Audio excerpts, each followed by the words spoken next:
Beach में वो व्यक्ति मौजूद है जो अपना टीचिंग का एक्सपीरियंस लेके पॉलिटिक्स में एंटर करने जा रहा है। मैं दीपाली यादव मैम का वेलकम करना चाहूँगी। Hello ma'am. हेलो। कैसे हो? ठीक है।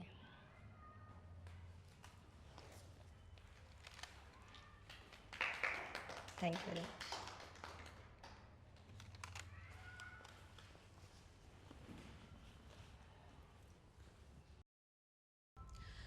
ऐसी कौन सी चीज़ है जिसने आपको मोटिवेट किया for this transition from teacher to a politician?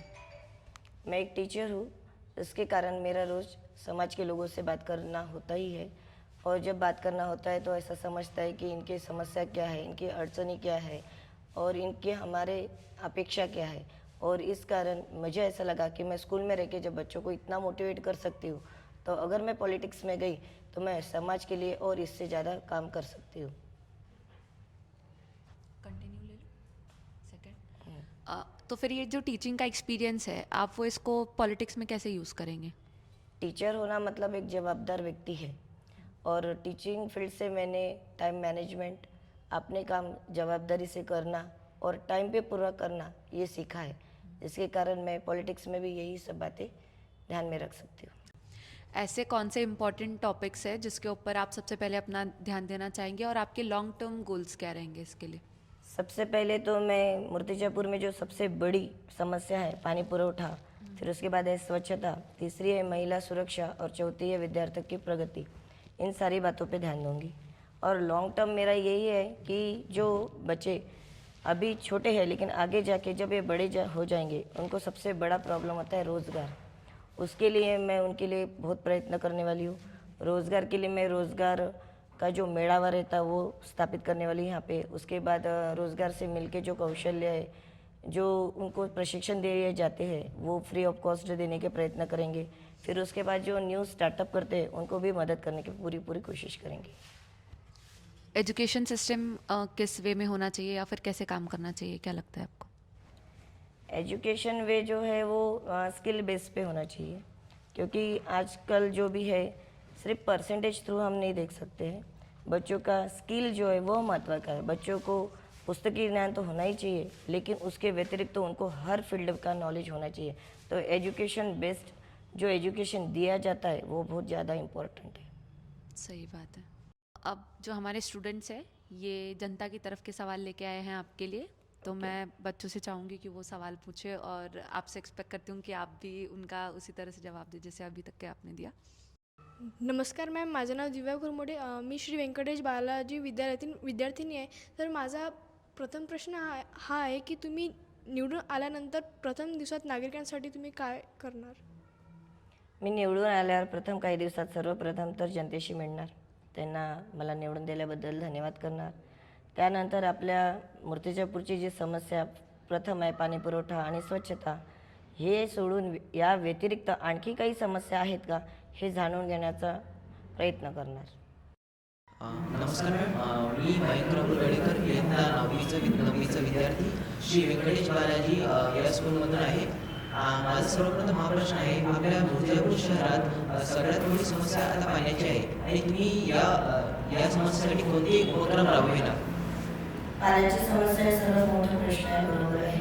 आपल्याकडे जेवढे पाणी अवेलेबल आहे ते पाणी लोकांपर्यंत पुढे पोहोचले जात नाही, कारण की जागोजागी पाईपलाईन फुटलेले आहे आणि ते पाणी रस्त्यावर किंवा अन्य ठिकाणी वाया जाते.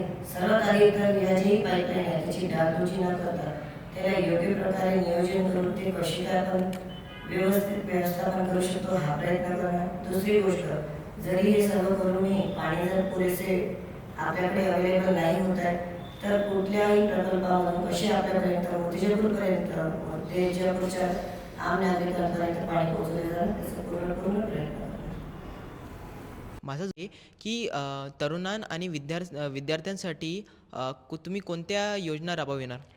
सर्वात प्रथम तर तरुणांसाठी मी त्यांचा रोजगार हमी योजना हा आपल्या गावामध्ये आणणार आहे. दुसरं, त्यांना रोजगाराचे मोफत प्रशिक्षण देण्याचा प्रयत्न करणार आणि मुलांसाठी क्रीडांगणांची व्यवस्था करणार आहे. दुसरं, त्यांच्यासाठी मोफत वाचनालय आपल्या गावात आहे, पण ते सर्व मुलांसाठी पुरेसे नाही आहे. तर ते वाचनालयामध्ये अधिक सुविधा आणि मुलांना कसं तिथे जास्तीत जास्त प्रमाणामध्ये येता येईल, टाईमचं मॅनेजमेंट, हे सगळं प्रयत्न मी माझ्या प्रकारे पूर्ण करणार. तुमच्या मते आयडियल पॉलिटिशियन म्हणजे काय आयडियल पॉलिटिशियन असं असलं पाहिजे, त्याने पहिले लोकांच्या समस्या ऐकून घेतल्या पाहिजे, त्यानंतर त्याला समजल्या पाहिजे आणि त्यानंतर योग्य प्लॅन करून योग्य डेडलाईन देऊन त्याचे समाधान केले पाहिजे. महिलांना जे सुरक्षिततेसाठी स्वतःचे सेल्फ डिफेन्सचे जे प्रशिक्षण दिले गेले पाहिजे ते मोफत दिले गेले पाहिजे आणि त्यासाठी मी भरपूर प्रयत्न करणार. महिला जेव्हा स्वतःची सेफ्टी करू शकतील तेव्हाच त्या सेफ असू शकतात, अदरवाईज तर कोणीच सेफ असू शकणार नाही. त्याच्यानंतर माझा शेवटचा प्रश्न असा होता की जे स्टुडंट्स आहेत तर आता प्रत्येक स्टुडंट स्टडीमध्येच हुशार असेल असं नाही आहे, तर काहींना जे स्पोर्ट्स आहे यामध्ये सुद्धा इंटरेस्ट असते.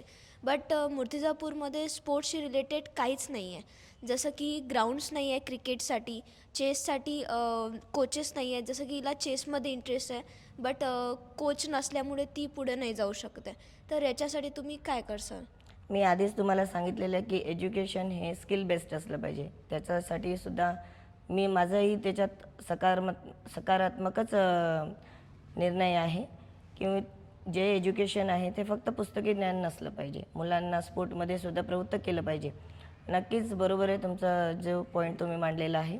तर जेव्हा माझा असा विचार आहे की मी याच्यासाठी खूप जास्त प्रयत्न करणार आहे आणि आपल्या शहरामध्ये असे खूप सारे प्रशिक्षण देणारे लोक आहेत, पण त्यांना अजून कोणी प्रवृत्त केलं नाही, तर त्यासाठी नक्कीच मी त्यांना प्रवृत्त करणार आहे. आणि खरंच क्रीडा क्षेत्रामध्ये जे प्रगत होण्यासाठी मुलं तयार आहेत पण त्यांना प्रशिक्षण देणारे लोकच नाही, तर त्यासाठी मी भरपूर प्रयत्न करणार, लोकांना त्यासाठी प्रवृत्त करणार. वन लास्ट क्वेश्चन, आप अपनी जनता को या फिर अपने शहर के लोगों को क्या मैसेज देना चाहते हो? नमस्कार, मी Deepali Shyam Jadhav, Republican Party of India Athawale गट याद्वारे नगराध्यक्षपदासाठी उमेदवारी पत्करलेली आहे. मी या क्षेत्रात नवीन आहे, राजकारण हे माझ्यासाठी नवीन आहे. माझा कुठलाही भ्रष्टाचाराचा इतिहास नाही आहे. मी जेही काम करणार आहे ते पारदर्शकतेनेच करणार आहे. माझी सर्वांशी अशी विनंती आहे की मला एक संधी द्यावी. मूर्तिजापूर हे माझे घरच आहे आणि माझे घर कसे प्रगत होणार यासाठी मी मनाने आणि माझ्या पारदर्शकतेने, प्रामाणिकपणे, जबाबदारीने कार्य करणार. धन्यवाद. आपने अपने इतने बिजी शेड्यूल में से टाइम निकाला, उसके लिए सबसे पहले थैंक यू और इलेक्शंस के लिए all the best. Thank you very much.